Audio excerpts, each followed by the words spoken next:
So let's talk about Paranormal Activity, the Ghost Dimension.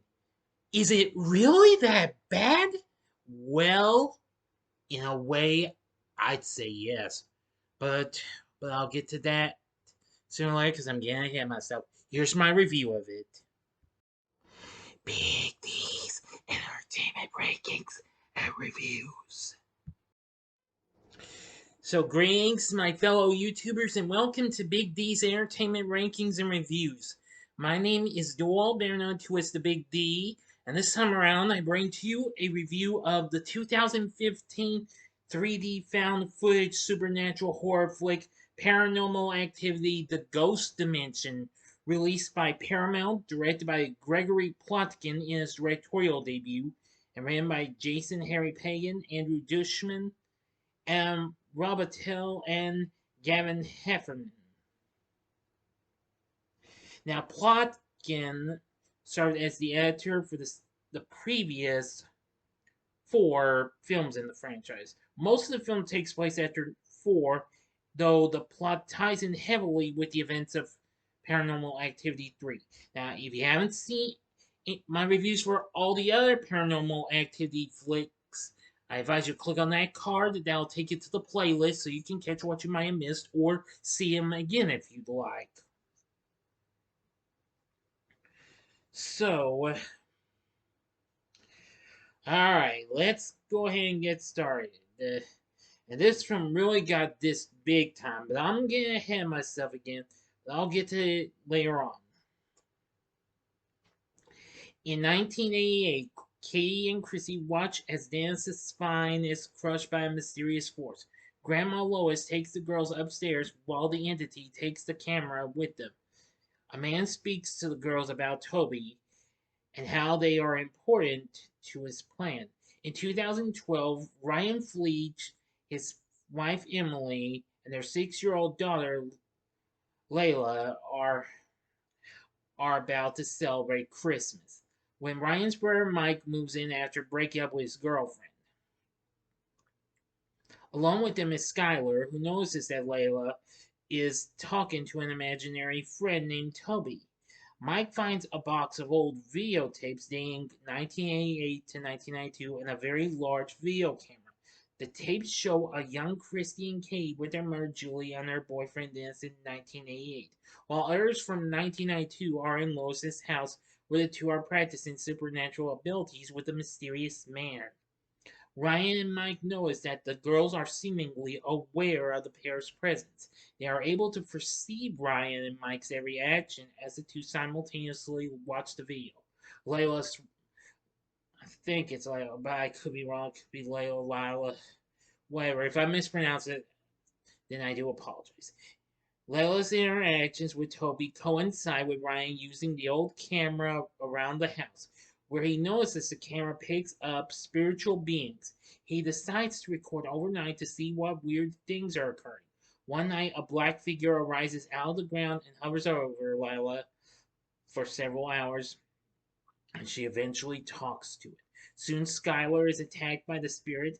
The next night, Ryan tapes Layla sleeping, but a demonic spirit appears and forces him to drop the camera.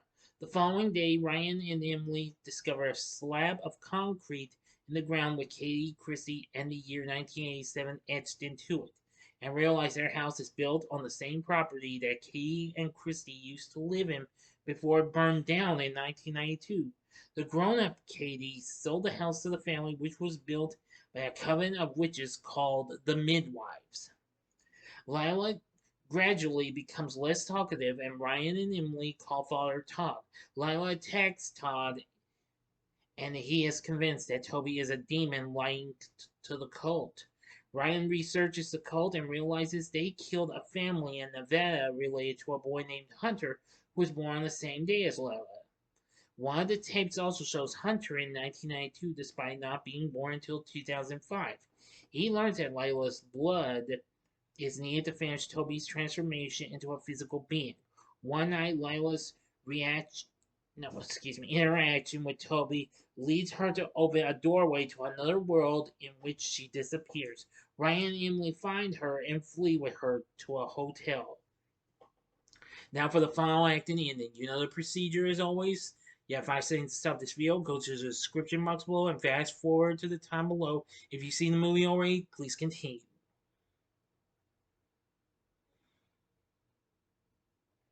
Okay, you've been warned. Father Todd attempts to cleanse the house and trap the demon, but is strangled and dragged away by Toby, leaving the family to finish the cleansing. Ryan entraps the demon in a white sheet soaked in holy water and finishes the prayer. Lila returns to normal and the demon disappears.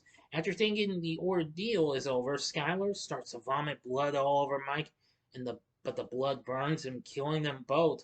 Lila flees and Ryan and Emily chase after her, but when Ryan is killed with a large arm impaling him through his chest.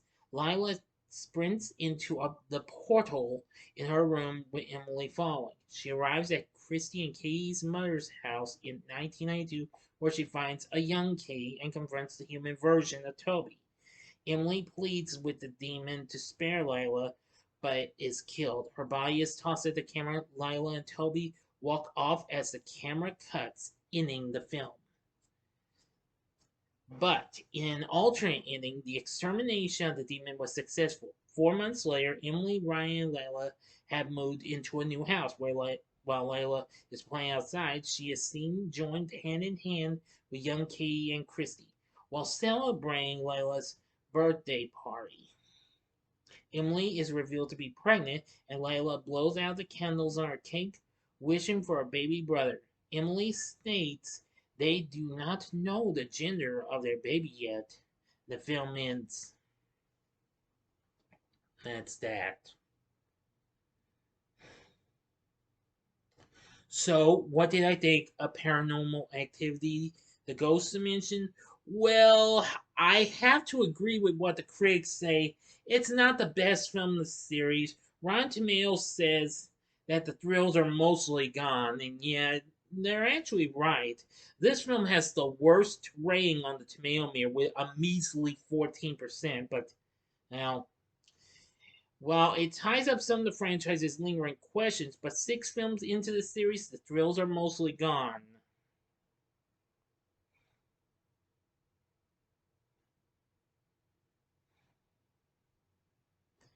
Yep. And someone at Variety wrote there may well be new and novel ways to spark audience shivers from not so bright homeowners inexplicably using their camera phones to check out bumps in the night, but this series clearly has neither the patience nor the inclination to look for them anymore. Yeah. So apparently, yeah. Now, one person at the LA Times says it's at its most basic level, and that the Paranormal Activity formula still has some kick with its combination of creepy lo-fi video and tasteful suburbia, creating some strong unsettling dissonance. Well, in a way, it does have some shocking moments and what have you. Excuse me, everyone. It's also the first film not to feature Katie Federson. So anyway, yeah. So with our cast, we have Christian Murray as Ryan, Britt Shaw as Emily, Dan Gill as Mike, Ivy George as Layla, and Olivia Taylor Dudley as Skylar, and Michael Kroick as Father Todd. And Chloe Sengery plays the young Katie again. So anyway, yeah, the cast is okay. But apparently, like I said, this isn't really the best film in the series. I think it's the weakest of the franchise. While again, does still provide some good scares, but still, it's just mostly what you get from any of the other Paranormal Activity films. So, would I recommend it? No. Unless you're a hard, but you could give it a one-time watch, but only if you are a hardcore completionist. But my advice is avoid this film at all costs. Just stick with the other films, or well, Yeah, because while 4 is probably my next to last least favorite, but well, I haven't seen Next of Kin yet, so just bear with me, okay? I can't really jump to any conclusions yet. But anyway, yeah. The Paranormal Activity, the Ghost Dimension is, well, again, it's not really great.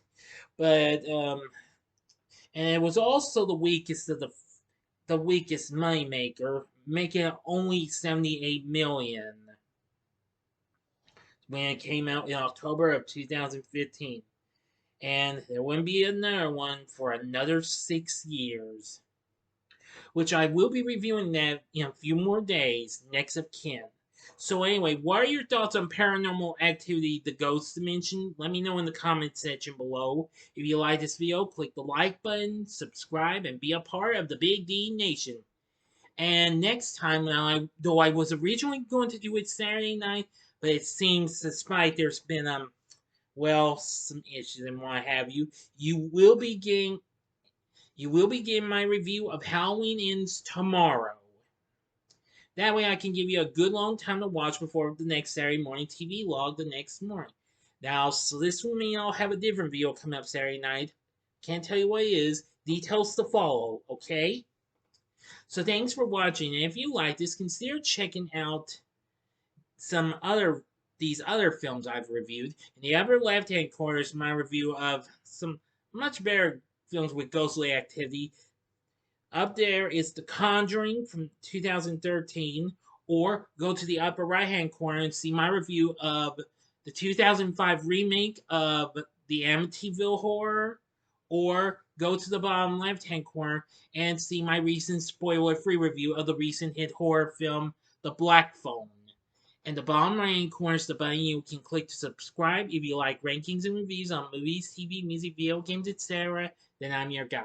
Thanks for watching. Until next time, I'm the Big D saying, see ya.